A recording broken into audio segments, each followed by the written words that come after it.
Before we dive into the next Dangerzone podcast episode, I have a big announcement to make. Drum roll, please.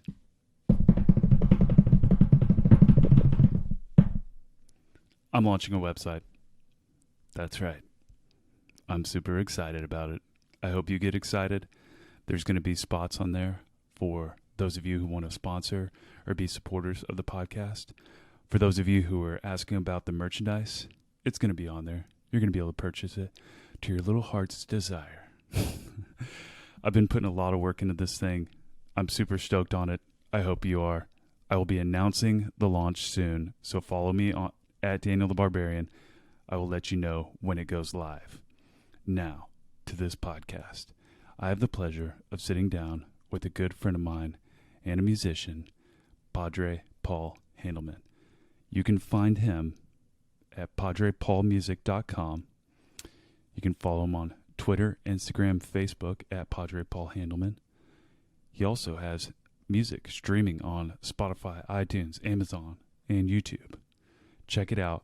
You will thank me later. But without further ado, you're really going to enjoy this talk. Here it is.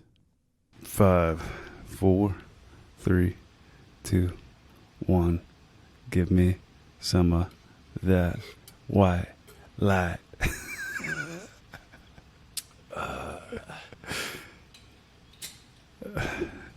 Welcome, everybody, to the Dangerzone. I have the pleasure of sitting down with my good friend, Ranger, veteran, singer, songwriter, rancher extraordinaire. You might call him a cowboy, or you might call him a cowabelly. Mm-hmm. Padre Paul Handelman. All of the above. You mind if I hit that white light? Go right ahead. That's why I brought it over from the counter. All right. We've been sitting on that for a while. That was brought here in late March of 2019, and we are rapidly approaching September. That's probably the longest any bottle of alcohol has ever made it in this house. Mm. Probably because it could take the paint off the side of an airplane. Well, if it's taking up space, maybe we should just kill it. How about that? So, Paul has been a friend of mine for a while. I've had the pleasure of hanging out with him and getting private shows of you performing your music to me, which has been awesome. But I've also seen you play in public.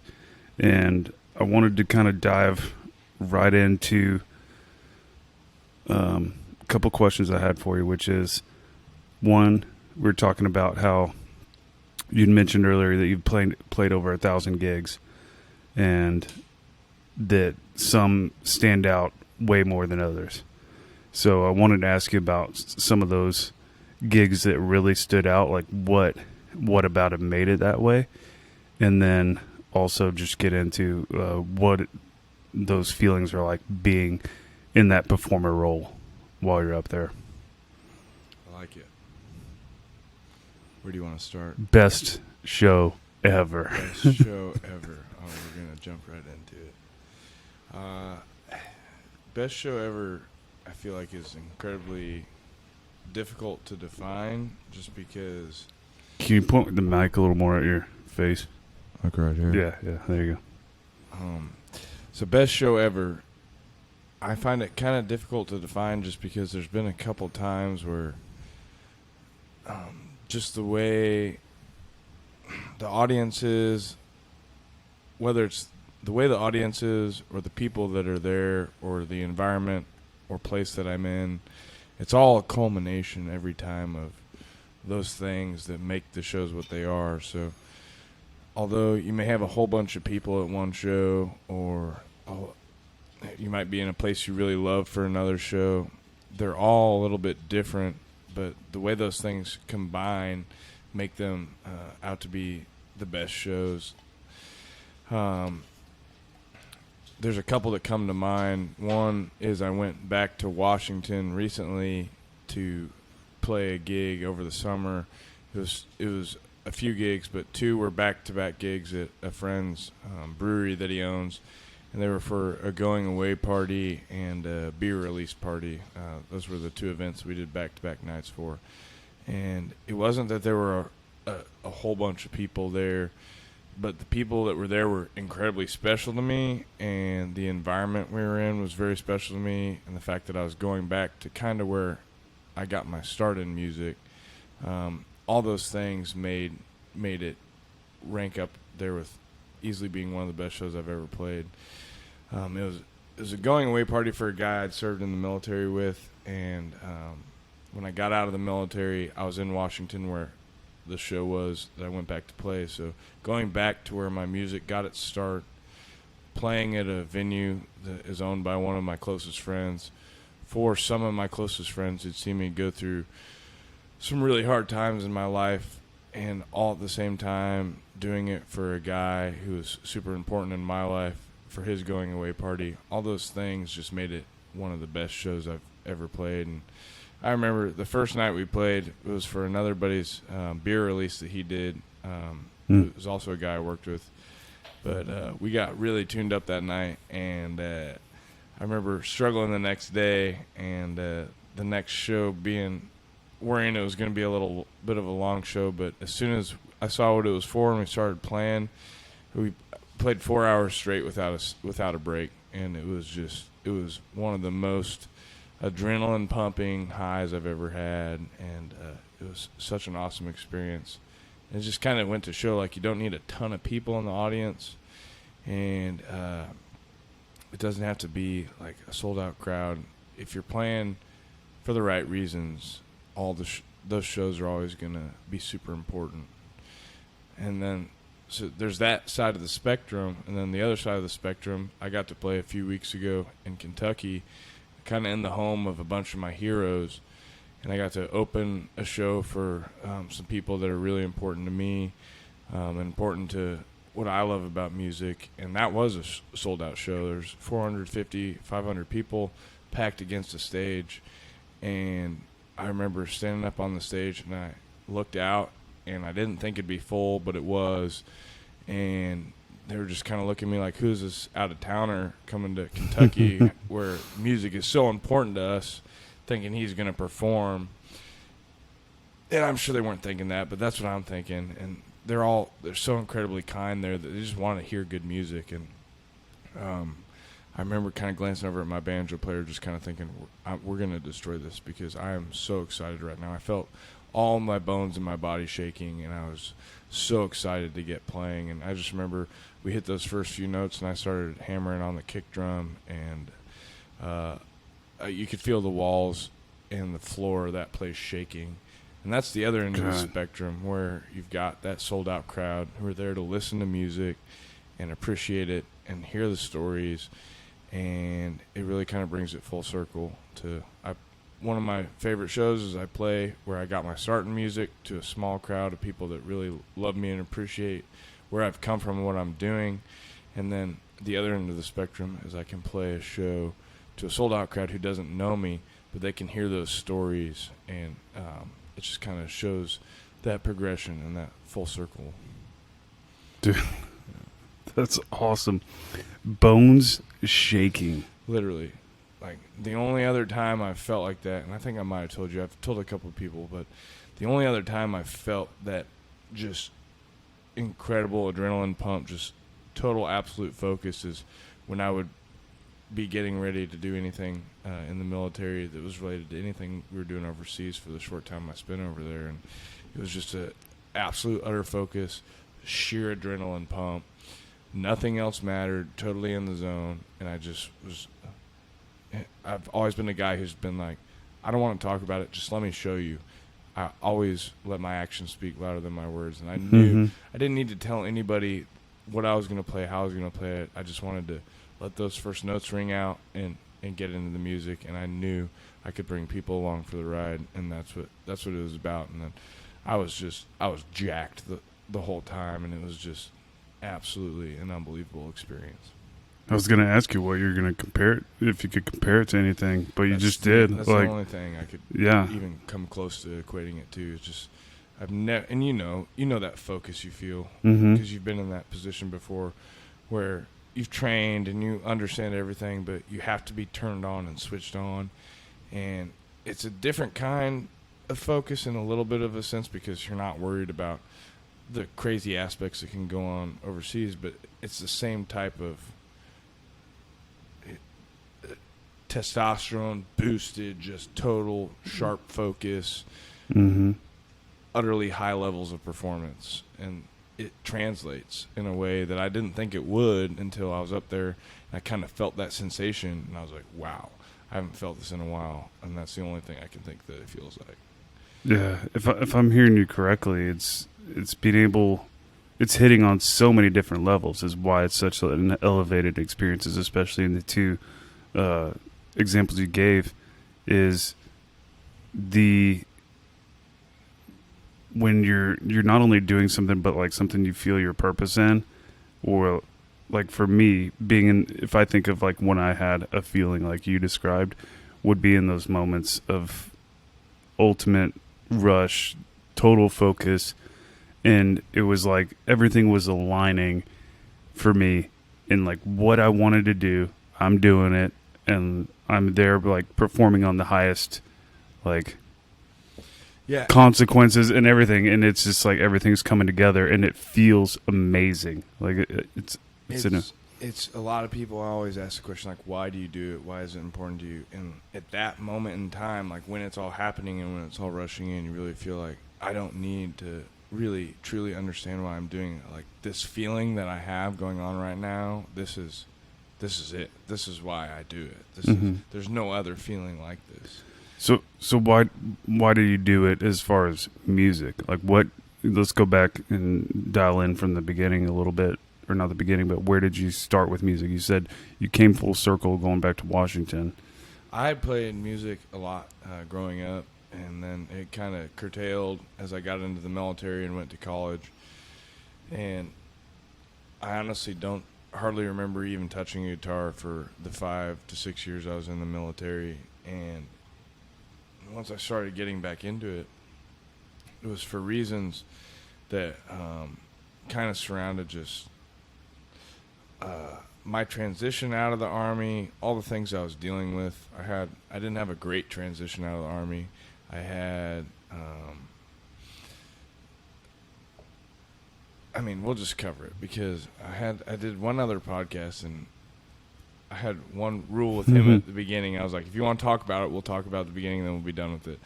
But it goes into why I got back into music. I was in the military, and I wanted to be out of the military, and I didn't have a good way to get out, and I wasn't getting the mentorship that I needed to get out. And I lost focus of a lot of the things I wanted to do, and I had absolutely no respect for some of my immediate leadership at the company command level. And so I said, fuck it, and I went out and got hammered when I wasn't supposed to get drunk. And unfortunately, I decided to do that in a foreign country when we were on a training deployment. And it resulted in me getting in a fight with a bunch of Korean police officers and ending up stuck in Korea and facing a 3-year prison sentence over there in a labor prison. My unit redeployed. I had to stay in Korea and fight the prison sentence. I lost my life savings trying to do it. Had to have my family help me with the money to get out of it. After all that was said and done, I was able to make it back to the United States. Kind of in the all of those things going on at once. I had a physical accident running, just working out and training. I blew out my right knee. I tore all the ligaments in my right knee. I had to go home and get a major surgery on my right knee. I had all these things piling up, one thing after another, after another. I had to get, after that surgery, I got staph infection in my bone, and I had to go back and spend 35 days in the hospital fighting the staph infection. Then I had to get my shoulder operated on because I had shattered my AC joint on a jump. And then I got kind of hooked on opioids a little bit because they were pumping them at me from all these surgeries. I burned holes in my stomach. I got ulcers. And so I was dealing with all this shit, and I was also trying to move out of my house, and I was crawling through my crawl space, pulling all the stuff out of there, and I had a guitar in there from a while back when I'd moved to Washington. I pulled it out, and I started playing again, and I wasn't playing much, but I remembered what I'd learned, and I started playing, and I didn't stop ever since. I started writing a lot. I wrote a lot of shitty music. And one thing I told some people is I've written a lot of music, and I wrote a lot of music in that healing process, kind of that transition process, and I don't ever play it anymore. And I think a lot of people write a lot of things because it's just part of the process of healing, and they want to deal with it, and then when it's done, just that's it. And so that's when the songwriting began and the performing began. And then eventually, as that healing process transitioned into a performance process where, wow, I think I actually have stories to tell. And maybe I just don't have my own stories to tell. Maybe I can tell good enough stories that other people can relate to them. And then it transitioned to this thing where I realized I can do this in a way that projects to other people. And so looking back at that full story that I just kind of covered, you can see how that relates to that Washington audience that I played, who saw me go through all that bullshit that I was dealing with. And they're such a tight, close-knit community to me that helped me get through that, and that's why it was so important to play to them. But then you also see that transition from all that healing music to just storytelling music, and how that transitions to the other crowd, the Kentucky crowd, where they don't know who I am from Jack, but they got to listen to that music that I've started to write once I figured out this is what I should be doing. I should be writing and telling stories. And those are the stories I'm going to keep telling and record and put out there, because I'm done with that healing bullshit. Like, I'm past those hard times. And now I'm ready to write music and tell stories and continue to do that as long as I can. And that's kind of how the music has entered my life, or re-entered my life, because it's always been there. It's just been suppressed at times. It's cool because where I met you was on the other side of that, where I didn't know you from those times, or going through all that, hearing all those songs. I heard your storytelling, and I immediately identified with it, immediately connected with it, and I'm just a guy who likes good music too, And that's awesome to hear, because that's where I've been trying to get to. Like, I hear a lot of stupid fucking songwriting. I'm not gonna lie. It's just about dumb shit, and a lot of it is about the sad, sappy stories that I don't want to fucking hear anymore. And a lot of it's about, look, I don't want to hear your fucking war stories, man. Like, and I don't want to hear your love stories and your heartbreak stories. I want to hear real stories. Yeah. Like, about where you're from, about who you are, about things that other people can relate to. And we all go through shitty things, and we can all find ways to heal, and music is a big way through that. But if you're just writing your own sad, sappy stories, it's hard for people to relate to. You need to write those if they help you heal like they did to me. But then you need to graduate and elevate yourself into another level where you can write music and do it in a way that other people can relate to. So when you meet people like we met each other, you'll hear those songs and you'll just be able to relate to them. Not because they're a sad story, but because it's a good story and a relatable story. Because there's songs about, like, hardworking people. Right. And I'm like, oh, I'm a hardworking person. And don't get me wrong, I love sad songs and waltzes. Like, I write a shit ton of sad songs, and I write a shit ton of waltzes, and I like the sad songs. But they don't all need to be, like, eventually you have to make that move to where if it's not appealing to people in a way that they can grasp onto it, you're not doing it for the right reasons. Yeah. It should be selfish for a while. Like, if it's helping you heal, like, let it be selfish. Let it help you heal. Getting this stuff out. Right. But eventually you want to do something that's bigger than yourself. Like, that's what I've always wanted to do in my life, is something bigger than myself. And once I figured out I could do that through music, it was in a way that I wanted to write music that was for other people and to be interpreted in other ways. And honestly, just for people to have a good time. Like, stomp your feet, clap your hands, shake the floor. Like, shake the walls. Like that's what good music is about.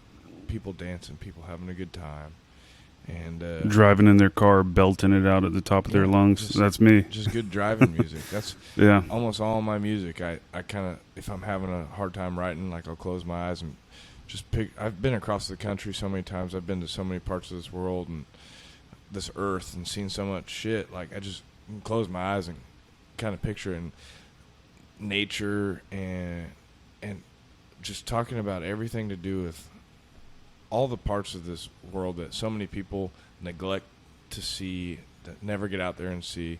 Like, it's just road trip music. It's driving music. It's roll the windows down. It's about everything around you, about all the places you've been, all the places you've seen. And chances are somebody has seen those places or been those places, and they'll hear those lyrics and be like, damn, I know exactly what that guy's talking about. Or maybe not exactly, but they have a way to interconnect to that story, and that's what the storytelling is about. That's what I feel, at least. Yeah. That's a good distinction, though. I think a lot of maybe veteran artists or people can get stuck in the stories that sort of like defined a period of their life, as opposed to just viewing it as a chapter of their life and moving past it. Like, oh yeah, it's so easy to get caught up, and by no fault of anybody's. I've seen it and I understand it, and there's nothing wrong with that. But it's like singing the same songs in the same keys. Like, people are gonna get sick of it, you know. And if that's what you want to do, and maybe that's your thing, that's fine. But it's not gonna be for everybody. You've got to, in everything you do in life, you have to continue to grow and progress. And if you get stuck in these ditches and these holes, singing about the same things or telling stories about the same things, I mean, let's be honest, dude. We know the veterans who are sitting at the fucking tables telling the same fucking stories over and over and over. And it gets so old. Yeah. And we become our own worst enemies because we don't know how to bridge the gap between the civilian community and everybody else in this world, and how to share kind of the time we have on this earth in like a colloquial sense where we're all together all the time, and we just want to be in these cliques, and these veterans want to be in these cliques. It's like, dude, chill the fuck out. Like, the only reason you're in a clique is because you're your own worst enemy. They drive themselves. It has nothing to do with just being songwriters or anything you're doing. So many people in that community drive themselves into these pigeonholes where they only appeal to that group of people, and they aren't worried about bridging the gap. Like, we signed up to serve our country, let's do it, but then we need to reacclimate into society. Because that's what we signed up to defend, and we should want to be a part of that, in whatever sense of the word that means. In my sense, I want to be a songwriter. I want to tell stories. I want to do it in a way that appeals to everyone. I don't want to do it in a way that appeals to one community or another community. I want anyone from any background, any race, anywhere they come from, to be able to listen to my music and relate to it. And the second I start focusing on one area or pigeonholing myself, then my stories are not accessible to all these other groups. And it's just a shame, because there's no reason to do that. And a lot of people get stuck up in those ideas and conceptions where I'm good at this, I have to do it this way. It's like, dude, open your fucking mind. And there's a lot of bad examples out there for people. So there's a lot. There is open your Instagram. You could probably find about 1,000 bad examples of those people right off the bat. And so I can see where people fall into that, and it's, they sort of fall into that stereotype. But what's cool is what drew me to you was not even that, like, you're a veteran or a ranger or whatever. It's more the fact that you work cattle and you're a musician, and I liked your music, and I think you brought up a lot of good points about the need. Like, we obviously need to be able to connect with your, like, fellow man, and that's not, it doesn't have to be a veteran. Like, ideally it's other people. We don't have enough time. We don't have enough time on this big rotating ball of fuck to get caught up in the subgroups that we're a part of. Like, Mhm. we need to figure out a way to get along with everybody, like, be kind to our neighbors, and if you don't like something, like, then that's the way it is. But we're all gonna die, and we're all gonna end up in the earth or spread across the earth, and it's not worth restricting yourself to some subset before that happens, because it's exhausting to do it like that. Yeah. What's not exhausting is just trying to ensure you're happy and maintain your happiness, and do it in a way that you can keep the people you decide to surround yourself with happy as well. And you can do that with all groups of people. And it's way more fun to do it with all groups of people, because I've done it both ways, and I'm having a whole lot more fun right now than I was when I was doing it the other way. And I don't like hearing the same stories over and over again. I like meeting new people. Yeah. Exactly. And traveling a lot. You said you write a lot of these songs about, they're like for traveling and being on the road or getting out in nature. And that's something I promote vehemently, is people getting out in nature. That's one of the reasons I've taken the podcast outdoors. You just spent 7 weeks in nature. Did you podcast in nature? During this last trip, no. No podcast. 7 No, weeks. I just enjoyed it. That's what you should do. You guys did do some really cool videos. Yeah. That was awesome. Yeah.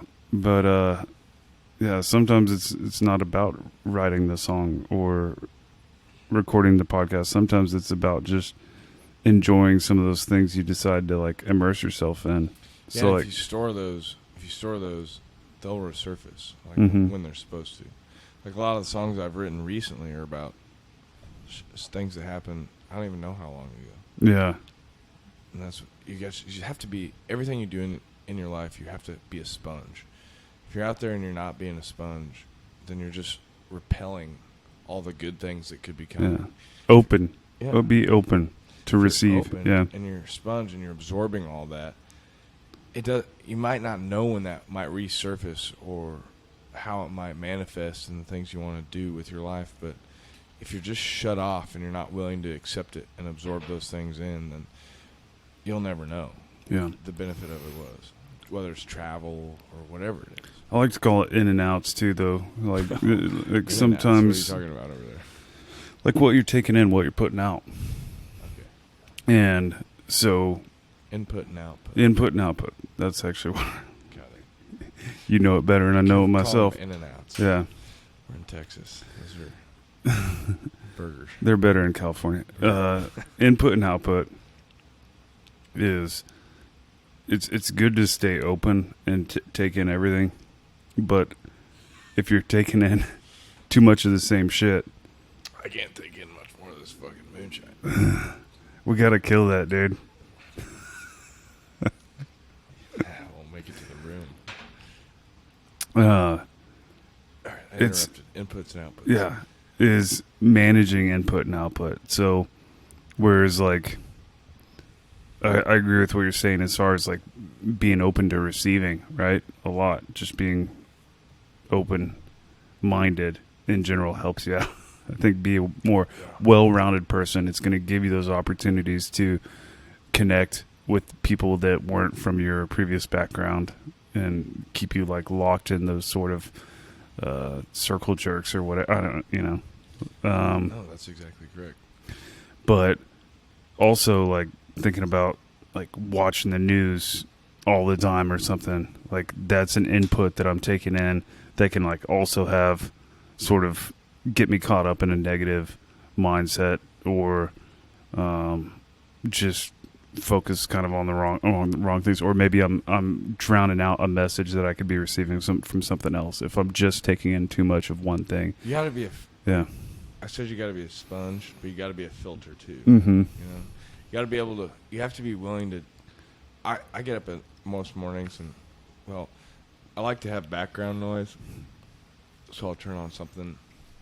I was turning on The Office and Parks and Rec, but I just finished both of those simultaneously for like the fourth time through. So I just went back to turning the news on, and I like to. I got to have something on in the morning, and Mm-hmm. I don't care what news station it is. I don't care who's broadcasting. And the problem with most people out there today is they are concerned about what news station it is and who's broadcasting, because they're not adult enough to just filter the shit. Mm-hmm. Like, take in what you need to know, take in what you want to understand about what's going on in the world, the news, the politics, whatever it is. But you have to be able to filter shit out. If you don't filter things out, then you're just going to be in a bad mood all the time. Yeah. You got to be able to filter shit out.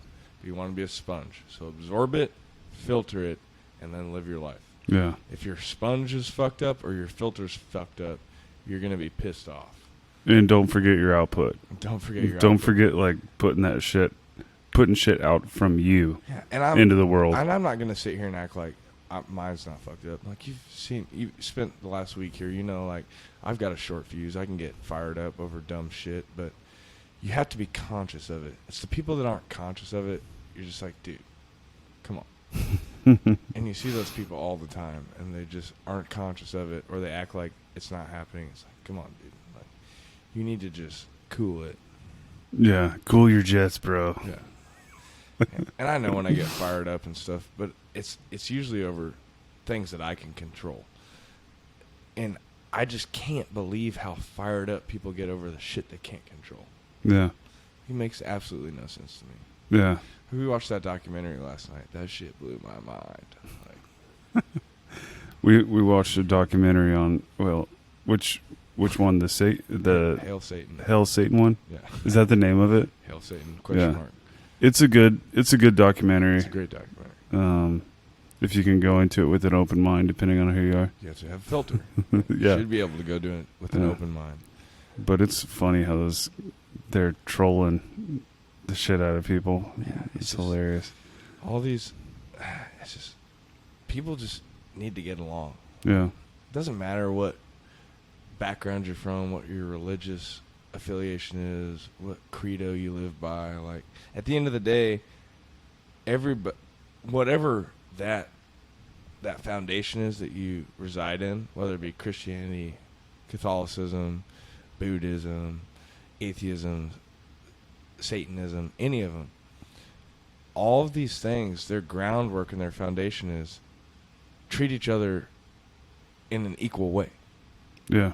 So if you're getting mad at another group because they're not who you are, you're just violating the foundation of your creed anyway. Mm-hmm. The foundation of whatever it is you're founded on. And so it's pretty easy, you just call it the golden rule, call it whatever you want to call it whatever you want to call it, but just treat others the way you want to be treated. Yeah. Like, if you want people to treat you nicely, then it doesn't matter what group people come from, then you should treat them the same. Yeah. If someone wants to do harm or violence to you, that's a whole nother story. And there's groups and there's people out there that are like that, and they don't deserve the respect and love and compassion you have for everybody else. Don't give it to them. But if people are just out there and they don't believe in the exact things you believe in, but they're not violent, and they're not out there to hurt you or harm you, then just let them live their lives and don't get so bent out of shape about it. And, I mean, it blows my mind that people aren't able to filter that out of their own happiness. And you can see it reflected in the way they live their lives. They're just not happy people. Yeah. Or in this, like, in the documentary's case, is the people's misunderstanding of separation of church and state. Right. And they want it, but only if it's, like, their religion still included. Yeah, only if it aligns with their beliefs. Yeah. And then, which is what's the not point the point. The point of separation of church Exactly. and state if you need to align it with your religious beliefs? Mm-hmm. At that point, there's no separation. It's that it's hard to sit there and watch. You're watching these people say these things. It's like, do you even, like, you're sitting there as a politician and you're harping on these ideologies that are written out in the Constitution, and you're saying you understand them, but you, at the same time, you're saying, like, it has to be a Christian state or Catholic state. It's like, dude, just relax. It doesn't have to be. Like, if you want to be a politician, great, be a politician. If you want to be a pastor, great, be a pastor. But at the end of the day, I don't think we want to be governed by people that are hell-bent on these secular views. It doesn't make any sense. It's not. It's not open-minded. Yeah, I would say my sort of filter for religion and stuff of that nature is like, don't tell me how to live my life, and like, don't fuck with other people. Exactly. And don't tell them how to live their life, and or like, especially don't fuck with kids. Like, is that hard? Like, I know that's kind of like an organization that got really good at fucking with kids, and they still sit on their high horse and try to tell everybody else how to live their lives. Mm-hmm. It's like that alone should be enough reason to just shut your fucking mouth. Yeah. Like, you can't sit back with the history that has been uncovered recently and act like you're high and mighty and you can just be forgiven for all of your sins. Like, you can't tell me I've been living my life wrong, and then everybody in your parish and organization's going off fucking 14-year-old boys. Like, that's not how this works. Yeah. Like, we're all on the same big rotating ball. I don't care who your God is. I don't care that it says, in God we trust. It doesn't specify what God. Mm-hmm. And that is, it's an extremely important thing to look at and have an open mind about. And I just feel like a lot of people don't. Well, a lot of people can't manage their output. They just want to shove whatever they have in their heart onto everybody instead of just providing it out there for the opportunity for people to take it in. A lot of people think, well, I believe this thing this way, so everybody else should too. And it's weird how I look back in that, and I look back at that thought process, and it's hard to understand where that comes from. Like, why do people think that everybody has to think the same way that they think? Mm-hmm. And for a long time, like when you're young, when you're a kid and you're growing up, and you hear your parents saying things, and you hear your coaches and the people that are older than you, that are your mentors, saying things, and you're not really developing your own thoughts. You're like, oh, yeah, what they say, that makes sense. But then you start to develop your own thoughts, and you get older, and then you experience real things in life, whether that be going to school or traveling or war, going to war and doing all sorts of things. You start to develop your own thoughts, and then you kind of sit back and you realize, all these people who are saying all these things and trying to get me to think that way, like, I don't understand why they're trying to force that on me. Maybe they haven't seen the shit I've seen. Maybe they haven't done the things I've done in my life. And having spent so much time with guys that have done the things I've done and gals that have done the things I've done, you see those people who are like, wow, fuck what those people are saying. You see these free thinkers and these people starting to do their own thing, and those are the people that I've congregated to, and that's what my filter has created. It's created this group of people that I want to be around that aren't tied to these people and these beliefs that think, oh, there's one way to do these things. You have to do it my way. Because they know, like, you and I could easily disagree on something. Yeah. But it wouldn't matter because we've seen enough shit, and we know we don't have enough time on this planet to let that, like, deteriorate our friendship or deteriorate the things that make us happy. Yeah, to have, like, lines in the sand. Right. And there's so many people out there, it just ruins their lives. They let it ruin their lives or completely drive and guide their lives, and that in itself will ruin their lives, whether they realize it or not. And it's sad to see, and as I got older and grew out of that phase where the people I saw were who I thought I was supposed to be listening to experiencing my own things in my life, that's when I realized, no, I don't need to.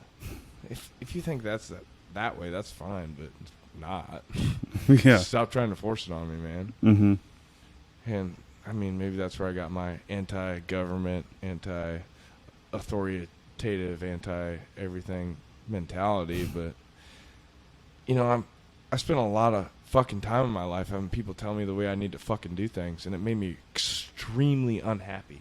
Yeah. Like, very, very fucking unhappy. And when I started realizing I don't need to listen to the shit they're saying, and I can just figure things out on my own and take the good with the bad and learn from my own mistakes and believe in the things I believe, I'd be a lot more happy. Yeah. And people are creating a lot of their own unhappiness. It's not even people telling them the way they need to live their life.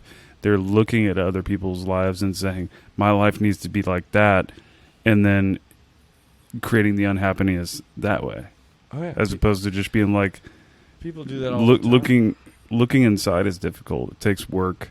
Yeah. Like, well, we create all these social mechanisms that don't force us to really look inside. We get to look at the peripheral, look at the surface with the Instagram and the Facebook and all these things that allow us to just be like, oh, I want that, or I want that, I want that. We're not really like looking deep into those things. And it can make people so upset that their lives are not the way they think they should be. It's because they're not spending enough time inside themselves to really figure out how they should be living. yeah. Like, there's nothing wrong with these social mechanisms that we've created. What's wrong is the way people decide to implement them. And because there's been no way to manage the way these things are put out, you just don't know how Joe, whoever, is going to implement it, and this other guy is going to implement it. It's going to be two completely separate ways. One guy is going to, maybe we'll take Instagram or Facebook, for instance. One guy is going to post something because he went out. He did it with his buddies, you know. He thought something was cool. He took a picture, put his phone back in his pocket. Later that night, he posted about it. He shut it off. The other guy is there. He's posting. He's live streaming. He's tagging it now. He's hashtagging. He's doing all these things. He's opening it. How many likes do I have? How many comments do I have?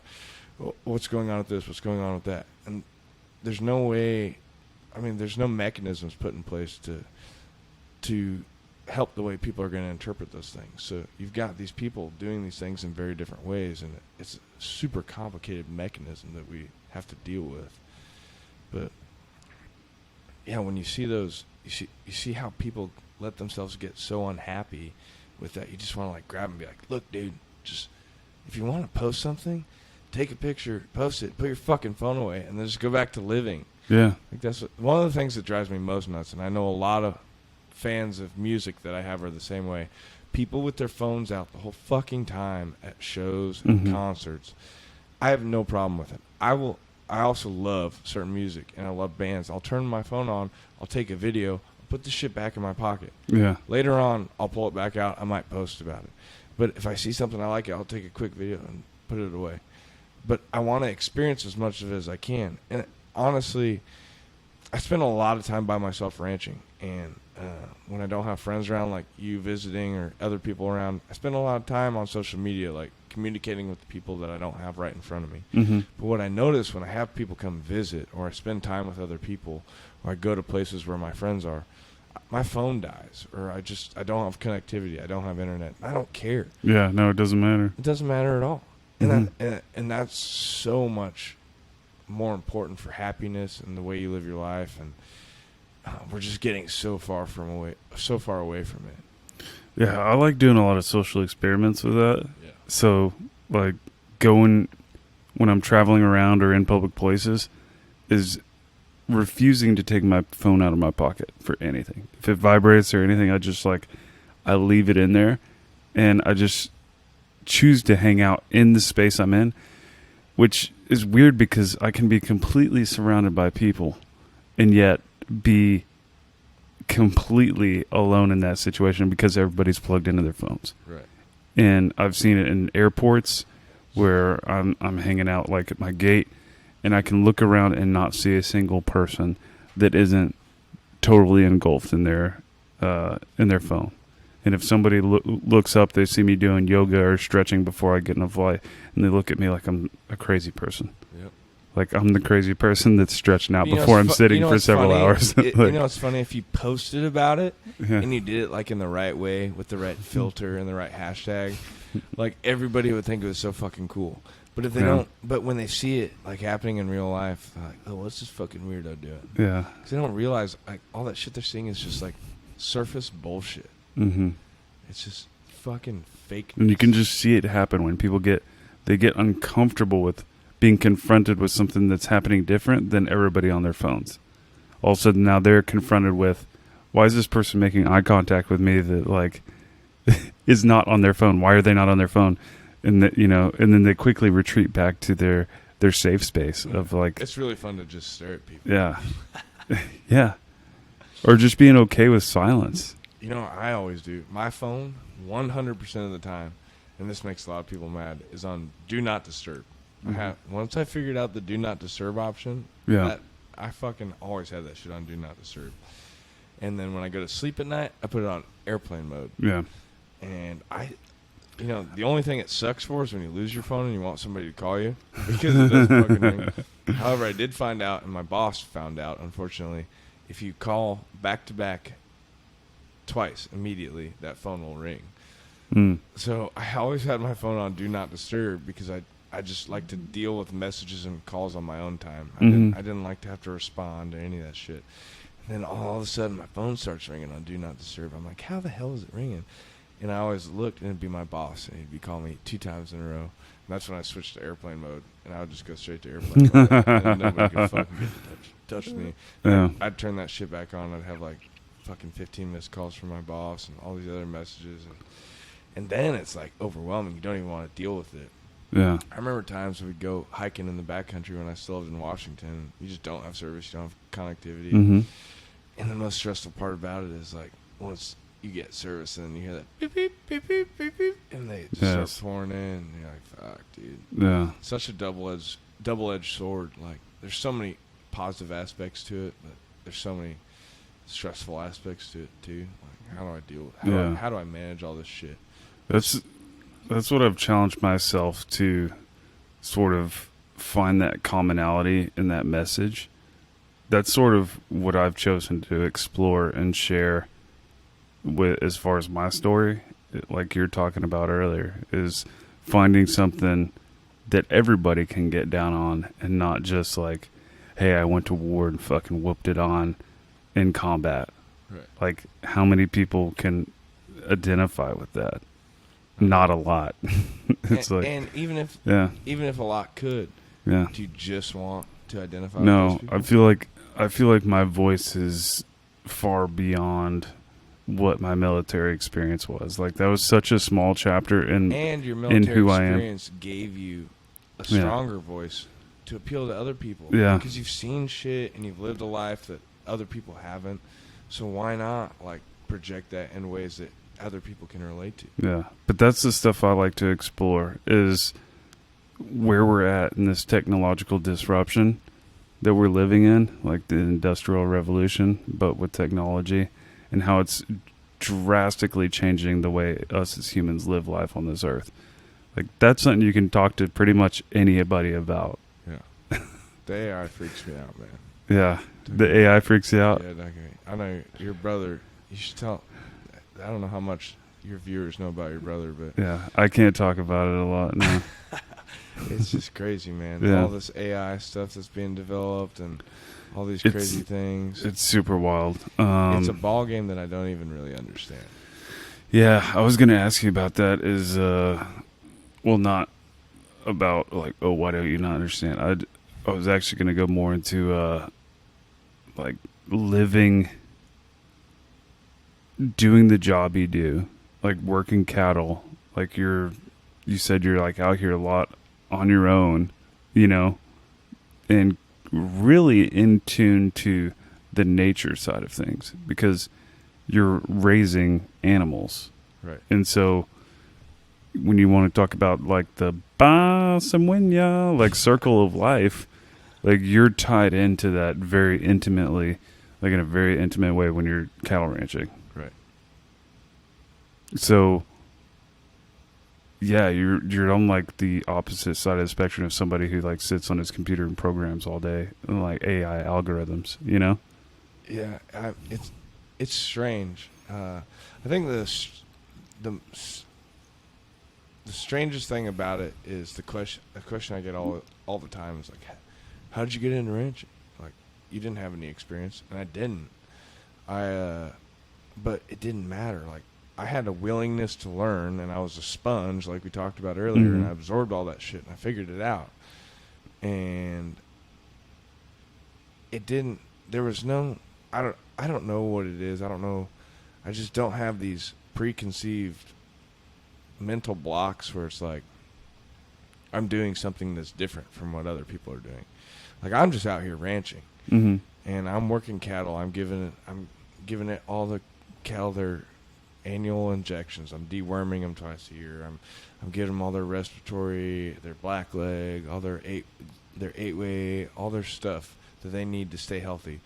I'm weaning them. I'm castrating them. I'm dehorning them. It's just a thing, you know. I just decided to do it. And so it's just something I'm doing. It's like if I had decided to program or code or work in technology, I just have decided to do it. But it's so foreign from what the societal norms are anymore that people are just blown away that it's even still a profession. And it's like, yeah, absolutely. Are you still eating meat? Like, is there still fucking beef in the grocery store? Yeah. Yeah, people are still doing this. And I think what really blows them away is like young people are doing it. They just envision this rancher, like this 90-year-old perpetual guy that always stays like 60 or something. Yeah, fucking Sam Elliott with his big old fucking curly white mustache out there fucking ranching. Like, no. Like, anybody can do it if you want. You can be a fucking cowbilly hippie like me. Like, you don't have to. If you love something and you want to do it, then you need to start erasing these things in your mind that make it different from other things. Preconceived notions. Preconceived notions. You just got to get rid of them. I wanted to serve something that was bigger than myself when I was done with the military, and I didn't know what that was. And I started working with livestock and working with animals, and I was like, wow, this is super fulfilling. I want to figure out how to do this in a really high-capacity way. And I did it with ranching, and I did it with figuring out cattle and working with cattle, and that's just kind of how I've continued to do it. And I don't know that I'm going to do it forever, but it's like anything else I would want to do. If I wanted to do it, I'd figure out how to do it, and I'd figure out how to be the best at doing it. Yeah. It's just not foreign to me, and it should be, because I didn't do it 3 years ago, but now I'm doing it, and it makes sense. And people just have such a hard time at like getting rid of those preconceived notions. Yeah. People get hung up real bad. Yeah, everybody wants that.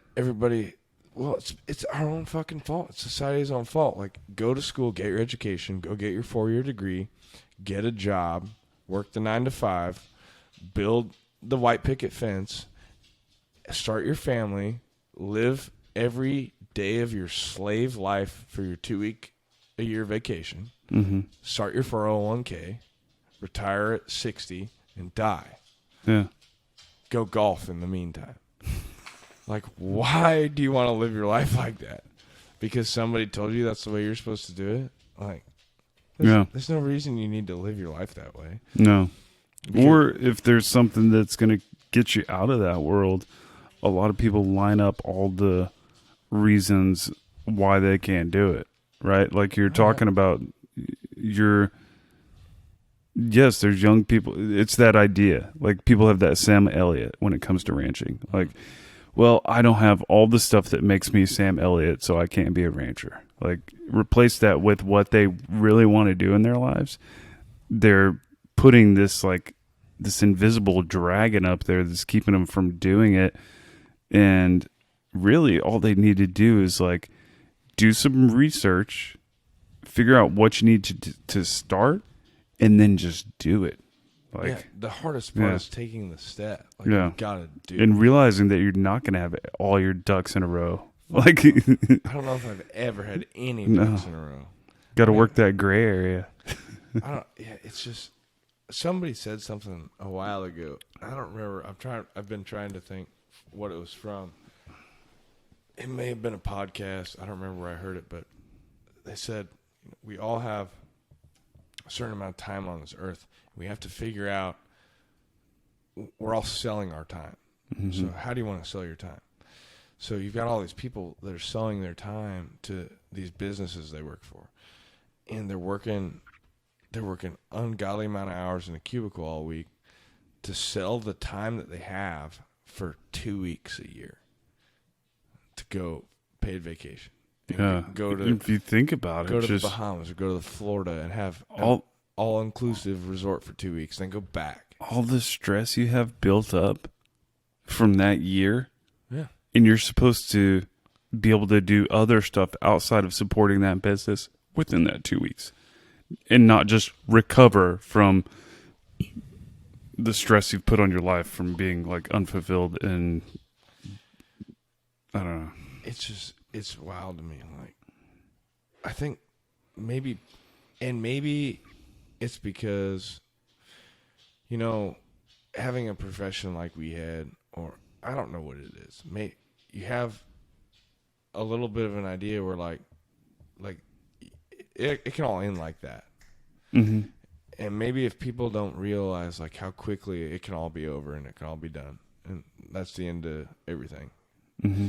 then maybe for them it's harder for them to grasp like that mortality. It's that idea of like maybe storing up riches in heaven or whatever, or that mentality that like I don't have to have like get things done in this life because,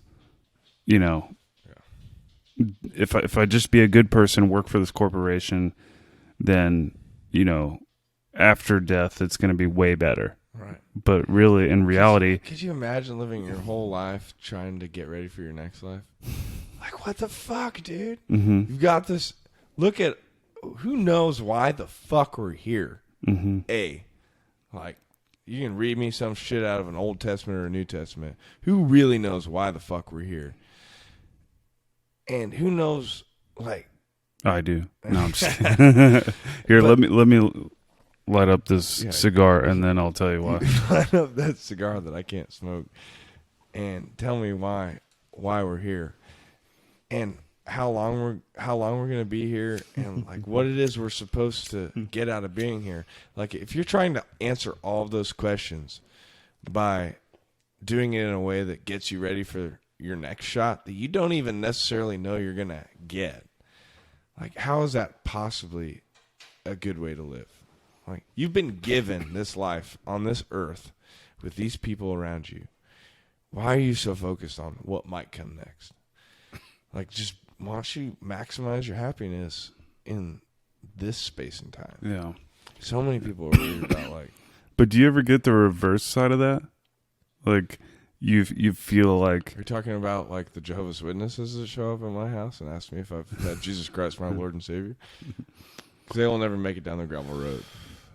No. Their bike tires will blow next out. time they knock, I'm going to bring them in. Because I'm super curious now. I like talking to people who are sort of stuck in all these things we've been talking about. Because I feel like part of my voice or my calling is to push people to think outside of their boxes that they're living in. But do you think they would open their door to you if you came? To me? Yeah. Yeah. That's the thing. Like, I think they would. Only to try to convert But you. I'm super optimistic. Okay. Fair I give people, often than not, I give people the benefit of the doubt. Okay. Like, hey, this person probably, and then once they blow it, it's like, okay, well, you blew it. I won't be hanging out with you again. There you go. I let last guy I let into my house that was a solicitor was not a solicitor of religion. He was the Kirby vacuum cleaner. See, I wouldn't let that guy in my house. Well, I don't need a vacuum. He cleaned the shit out of our carpet. Oh, yeah? And then he also cleaned the shit out of our mattresses because they clean mattresses as well.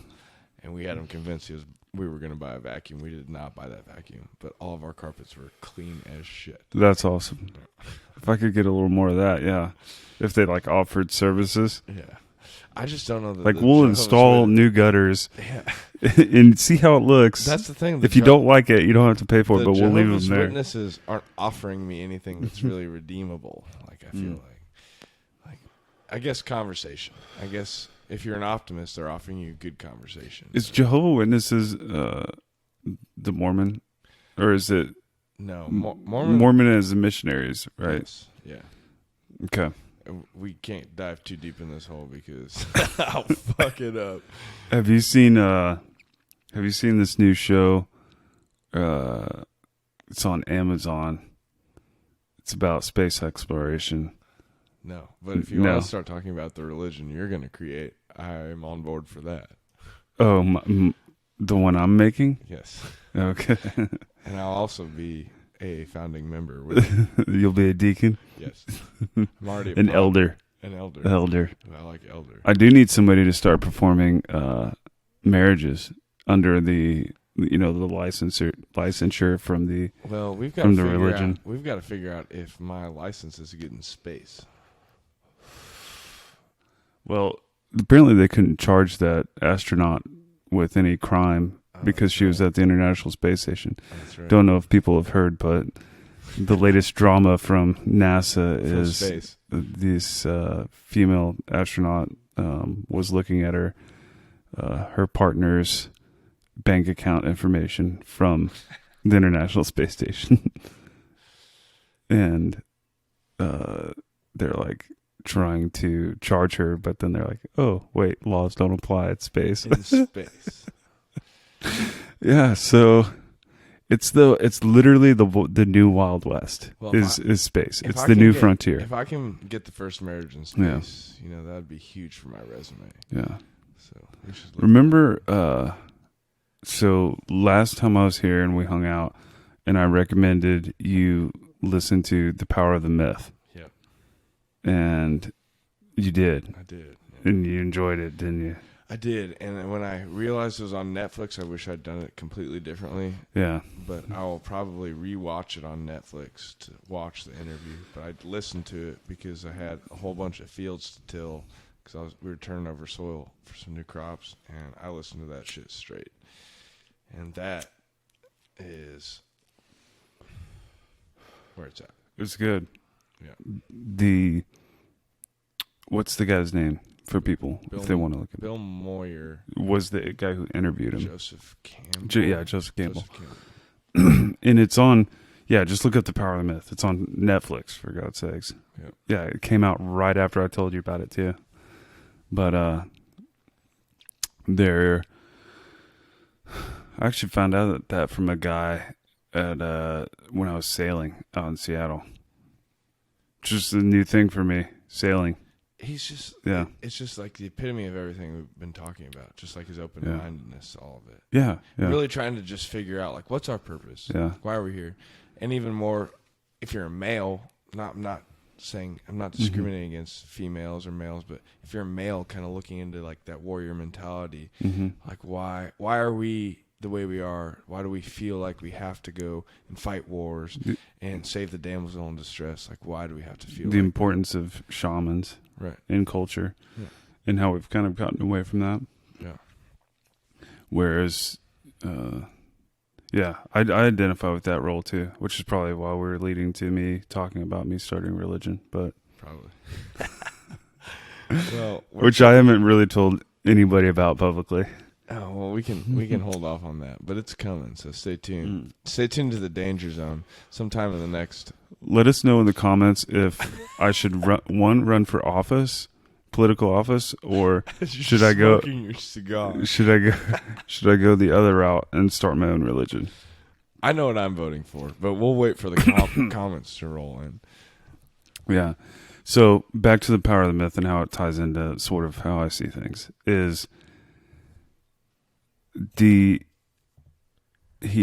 talks about the power of the myth. And I think from the get-go of the conversation, and you just got to go listen to it because this is going to be such a dumbed down version. Oh, I know. I can't even. This guy's so smart. I would not even think about crossing the bridge you're about to go on. He was born in the 20s, like early 20s, and he spent most of his life just traveling all around the world studying like every religion that's out there, and like the most obscure tribe in Africa, like what they believe God is, and like it's unbelievable. Their traditions and stories and stuff like that. So why did he do it? Because he knew he was about to die, and he wanted to get out. Like he's like, look, I put in all this hard work. Like, take it or leave it, but listen to it. Yeah. So the interview, the Power of the Myth that we're talking about, it's recorded. It's on Netflix, but you can also listen to the audio. It's a year or so before he passed away. So he's basically like his life's collective knowledge that he's referencing during this interview. And it's amazing. It's incredible. It's absolutely amazing. But one of the things he gets into, which again, I just feel like I have to say this is a very dumbed down version of anything he was talking about, but is that idea of the power of the myth being like God, religion, what people like believe in or look towards, and how it started with like the gods lived on Mount Olympus, like literally a mountain, and because that was so far out of reach for people's minds to be like, well, nobody goes up there because if you go up there you die. Like that's obviously that's where the gods, the unknown is the power of the myth, which is humans' ability to create gods in that unknown space. And where it went from like being in the mountains to then just like heaven. You know, a lot of people, you ask where heaven is and they just point towards the sky. Right. Like, but from what we know from science, it's like, what are you pointing at, dude? Like, there's way more out there than just like our atmosphere, or, you know? And so, yeah. And just how that's kept on moving. And so to me, if I had to point at something as being the myth right now, or the unknown, the current unknown, is what it is. Like, what do we not know from science? Like, what's beyond what we can like detect through it rhymes with mace. Space. Yeah. What can we not see through all our sensors that we're looking? You know, we just have like a picture of a black hole that we took. Whatever's beyond what we can't see and like experiment down with the subatomic particles colliding and stuff, what we can't figure out beyond that, that's the unknown. And I think is worthy having a religion that works towards figuring what that is, what it is. You say no more. Say no more. I'm on the shit, man. Yeah. I'm buckled in. Most people that I talk to about it are buckled in. Yeah.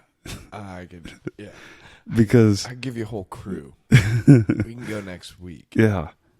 And I think I think from seeing how much people who are easily, like I said, I feel like a lot of my life's mission is to get people to think outside the box. So it's frustrating for me to see people, and I feel genuinely like sad for them when they can't see outside of their box, and how much religion has been a destructive role in that. Oh yeah. And then seeing just the really ugly sides of it, from the televangelism side to, you know, the extreme side of what they're actually doing to people with like human slavery and everything. Right. And then, so seeing all that nasty stuff and realizing that a lot of it's tax exempt. Exactly. Like, they're tax exempt to do all this awful shit. Like, why, if we can't, because we're so distracted about arguing with each other about all this bullshit on earth, because we can't seem to get along, is because we've discovered everything on this earth, basically. Right. And there is no unknown left on this earth, and so we're starting to eat each other up.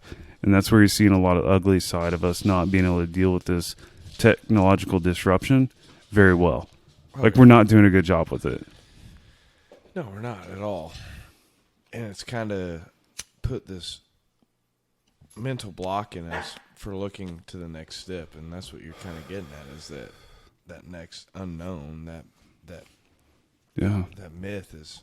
Humans need a common goal again together. Yeah. I mean, something to point towards that we can say, hey, we're all going this way. What was the last, like if you look back at our own history, what was the last major common goal that all humans, all countries, all groups of people were racing towards? What was that common goal? Space travel. Yeah. It's a space race. Yeah. That's the last time we all had shared this common goal. So, like, why is it any different? Yeah. It's not. It's not. And I think we need a revival, if you will. Dude, it's fucking like a space travel revival. And If people need, Can we have a soundtrack to this space travel revival? if people need, I probably shouldn't share like my, yeah. Don't get into the tenants. I'm not going to get into the details. I think we understand where you're going. Yeah. It's just there's. Yeah. Elon Musk, if you hear this, we need to talk. If you go out, just walk outside. Because I love what you're doing. I love And I think there's a way we can do it tax exempt. Just call me. Call me direct. Daniel Dangerzone. 1-800 Daniel Dangerzone. Just if you walk outside. I've seen how much money that people have been able to pull resources, right? And do amazing things. Like feats of the Catholic Church with all the stuff that they've done wrong. There's been some amazing feats. Look how much money by religion. Look how much money they offered to the what chapel? I'm gonna fuck this up. What chapel just caught on fire?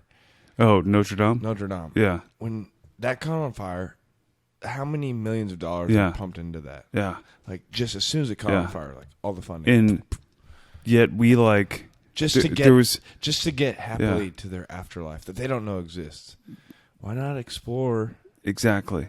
You're hitting the nail on the head, and that is we're not willing to spend money on space exploration. It's a big problem because we're so worried about Notre Dame burning down, or I don't know, going to see the next Marvel movie, right? Because those make more money than there's this project that didn't get funded. It was to map out all the city-ender little asteroids and shit that are flying around us. When was this? Like several years ago. There's a proposal. They're like, hey, for this much money, like $4 million or something, they're like, we can map out every little piece of rock out here that if it comes in, we're not going to be tracking it. And they're city enders, meaning LA, boom, gone. Paris, boom, gone. If these hit. And it's one of those things. Remember that one that came in Russia? A little while you saw it like go going across the glass, getting broken everywhere and stuff. That's like a small one. Like, and we didn't know that was coming in. Like, and so, but it doesn't even cost that much for us to do that. No. But yet, a Marvel movie will make how much money in the box office? Yeah. Millions and millions and millions and millions and millions. A whole lot of money. And so what I'm saying is religion can be a good way to focus people's financial resources. Right, because obviously the government doesn't want to do it. Yeah. So yeah. So you know what's funny? So religion can be a good tool. And you know how we watched Hail Satan last night. gonna backtrack here to Hail Satan. If you watch that documentary, you'll realize the whole reason their inception, the reason they're doing what they're doing, was because the government was not putting its resources or common sense towards the goal that they thought overall humanity should be focused on. Just in a way that benefited everyone. So they said, well, if the government's not going to do it and they're going to tie our hands, well, let's do it this way with Satanism and make people open their eyes. So what did they use as a tool? They use religion. Yeah. So what you're describing right now is just another avenue to that. Like people want to shy away from the achievements we could reach by looking beyond our planet and into the galaxy. Like, if the government doesn't want a space race, if the government doesn't want to fund a way to do those things, or if they want to do it in a fucked up way like they're doing now, like the whole Space Force and we need to get military on the moon so we own it. Like, why not just do it in a way of exploration? Yeah. Like, with the greatest achievements, the things we always harp on and talk about, like the Christopher Columbus, which is all skewed in fucking history as it is. Yeah. And every other thing we talk about is explorers, the great explorers, the explorers of the West, the John Muirs, the people who sought out the wilderness, the Henry David Thoreaus. Like, all these people were true explorers. what is there to explore anymore other than deep sea and oceans that we haven't seen yet, the depths of areas we haven't seen on Earth? It's space. And what other better way to bring people together than true exploration? Yeah. And I mean, honestly, exploring our ocean is almost like still part of the equation for us to understand how to be able to like do stuff in remote space. So in a way, heading down that road to explore space, you're also understanding more about the Earth that you live on. Yeah, absolutely. Because you have to be able to leave it. You do. Which leads me to my next point. Oh, here we go. I was about We are the microbiome of Earth. Yes. We've evolved here on Earth. You're talking about the human yes, species. The human species. Which is why, out of all the species on this planet, we are the only ones able to leave this motherfucker the planet on our own. So like, why? yes, we've launched dogs and stuff. So who? But like, so are you? So you're asking me who is to say that the reason we aren't on this planet to begin with was to evolve into a species great enough to leave this planet to find the next one? As in, like, Earth as a survival mechanism. If you think about the way evolution has worked through survival and how we've evolved, you don't think that Earth is like a whole, thinking of where the planet is in our universe, its little part in that, its little survival role? It's like, hey, maybe I should create something that can lead, like I can, you know how like cells replicate and like, what if Earth's like, hey, I need to figure out a way to do this. I need to figure out a way to replicate me, Earth. They found us. And it developed us. Like we are, and we've evolved to a point where we are the only ones capable of replicating Earth. Right. It makes sense to me. Like, you've sold me. You might have to sell your audience, but which is like a calling, right? It's a calling. There's no greater calling. Yeah. If someone came to me tomorrow and said, "Are you willing to drop everything you're doing right now and pack your bags and go explore space and maybe not come back because you need to see what's out there?" Absolutely. Yeah. No hesitation in my mind. I'm going. And I'm volunteering for medical experiments. Do you need to like cut off my arms and legs and replace them with robot parts? Is that going to make me more capable? Okay. Yeah, let's do it. But I am down. But get me to outer space. Yeah. And I think this brings up an important also thing I like to talk about with this is people have really not gotten used to sacrifice. The idea of sacrifice, the understanding of it. And you see it from raising cattle and doing that sort of, that goal is like, or you're seeing the sacrifice side of things where somebody is completely detached to where their burger comes from or their taco meat or whatever else they love. They're so disconnected from the sacrifice side of things. To me, that points to just how in general people are separated from the idea of sacrifice. Oh, absolutely.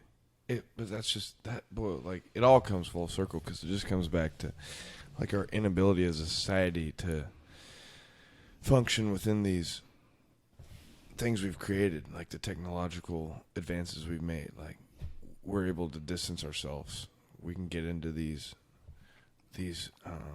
little subsets we've created, whether it be through the internet or whatever it is, and we don't need to experience it. Why do I need to experience sacrifice? Like, there's no reason for me to experience it. I'm saying there is a reason. Yeah, that's what I'm understanding. Yeah. But why does fucking Jane Doe or Jim, whoever growing up in college right now, think that he needs to experience sacrifice? There's nothing out there telling him he needs to. Yeah. Like, what is he? He was born after 2011, September. I say September 11th, 2001. Yeah. So 9/11. He was born after 9/11, so he doesn't really understand like the whole point of that sacrifice. And what other major sacrifices you have to worry about. Yeah. There aren't any big ones. I mean, that's what really defined our subset of the generation we were in as millennials. And so as these generations keep getting younger, they move on. What's the new one? Generation Z. Z. They don't have. What do they need to sacrifice? Yeah. They don't have anything to sacrifice. So why do they need to? Here's the thing. Space exploration provides sacrifice. an opportunity for sacrifice. It does. We don't have to. But we don't have to it's wait. Me that wants to sacrifice. We don't have to wait till things get super safe where there's like 0% because we've gotten so risk adverse. You've got to worry about the people bridge. are so distanced from sacrifice. But you have to worry about the bridge that you have, the gap that you have to bridge for those people that don't think they need to sacrifice, to convincing them that they need to sacrifice for space travel. Like, you've got me convinced. Yeah. Like, our generation, I know. No problem. I know, but I'm saying with enough initial support, like, you'll achieve exploration, but there may be sacrifice. That's when people have their, like, shining example again, right? Yeah. Like, hey, that dude didn't make it. You need a prophet. That dude didn't make it, You but need a prophet. But I can do it. I think you're the right? prophet. I'm just saying. Like, yeah. I'll bring your congregation. All right. We're going to need a worship leader. I'll follow you. Yeah. I have no doubt we could get a following to come with us. Yeah. Follow me. Legal disclosure. We are not serious. Yeah, I'm actually pretty serious. But, yeah, I spend a lot of time thinking about this. Well, I'm going to turn the tables and interview you and ask you how you came from where you were 2 or 3 years ago to thinking that you might need to graduate to a level of prophet of the intergalactic galaxy. What was your major stepping stone? What was the light?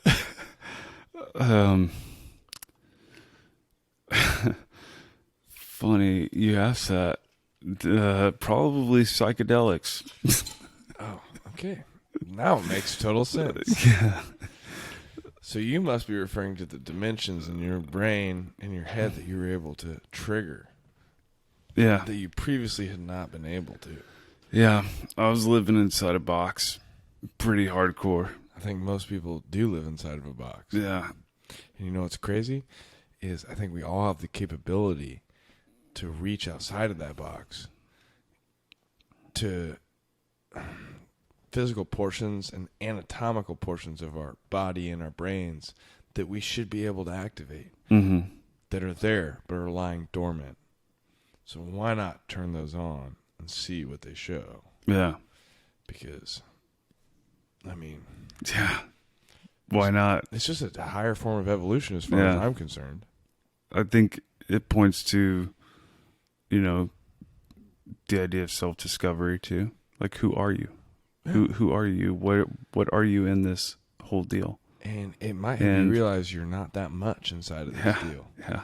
And then maybe all those preconceived notions that you get fucking caught up in, they start to dissipate. Yeah. I think that's probably pretty critically important to happiness. We need some more of that. We need a lot more of it. Yeah. We need a little Colorado and Oregon in our situation. We have awesome shining examples going on, but progress is being made there. I think it's that's one of the beautiful sides of the technological disruption we're living in is access to information. More people than ever are figuring things out. Like, it's freed a lot of people's minds. Having the access to information has been a really beautiful thing. Oh, yeah. But it's going to be a long road to hoe, especially in the Bible Belt, in Texas, and south of Mason-Dixon line. And it's sad because you can see how much, like, even the mild forms of reform in that arena could help. And there's people are not interested in it. Yeah. Whether it be that they haven't figured out how to make money off of it, or they have these ideas about how it's a gate. All these things are gateway drugs. It's really sad and pathetic. Yeah, especially knowing from personal experience how amazingly beautiful they can be in your life and cause so much positive in your life. When nothing else does. Yeah. That all these organizations tell you will fix you, and they don't. Yeah. That's where it gets kind of like disgusting. Yeah. It's like what? It's fucking gross. There's no other way to describe it. It's like you want to wish like chronic pain on people. Exactly. Like, why? Yeah. When it doesn't have to be that way. Right. But yeah, it's tricky. Yeah, man, it's tricky.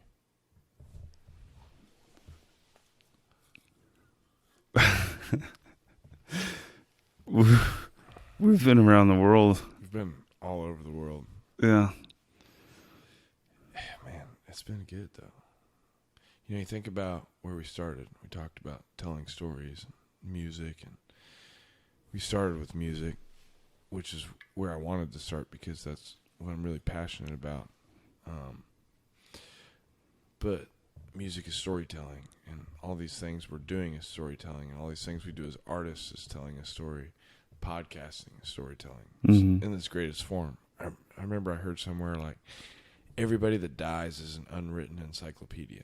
Yes. All the knowledge they have, all the things they've experienced. So there's no greater thing that I think you can experience than storytelling, whatever it may be. There's a photographer at one of the last shows I played in Kentucky, and I remember sending her a message. I was like, you're telling a story about the story I was telling. And that's really what it is, you know. She's a storyteller. She's an artist. I'm telling a story. She's capturing that, and that all tells a story. These podcasts are telling a story. Everything we've talked about is telling a story. And that's when you say we've been around the world, we really have. And we've told a story, and just it's so easy to not, because people are so... It's so funny. People are so fucking freaked out by being a little bit left center.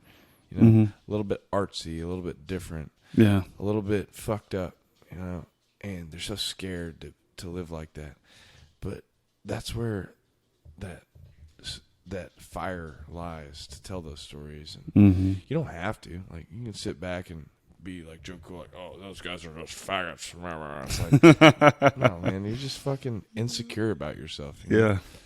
I love to tell stories, and I love to be a part of stories that other people are telling. And that's what this is. And that's what I want to always keep doing. And I know you want to do the same thing. That's why we're doing this now. I mean, we went earlier tonight. Fuck, we could take it all the way back to the beginning of the day. We went out, played on the river all day, hunted rocks, played fetch with the dogs. Like, we were out there writing a story, writing an untold story. And we'd drive an hour north, go up to the hill country. Listening to good music. Played a gig for 2 hours, you know. I told stories for 2 hours. We come back here, and we sit down and tell more stories. Because at the end of the day, what else do you have to leave? You leave behind what we share with others. Yeah. And I just hope people continue to find ways to share with others, because like this stuff that we're recording and the things that we leave, they're here. Yeah. People can look back on them. And fuck, tell a story, man. Yeah. Grab a buddy, tell a story. Yeah. You know, why not? We're gonna go up in November. We have a mutual friend with Dead Reckoning.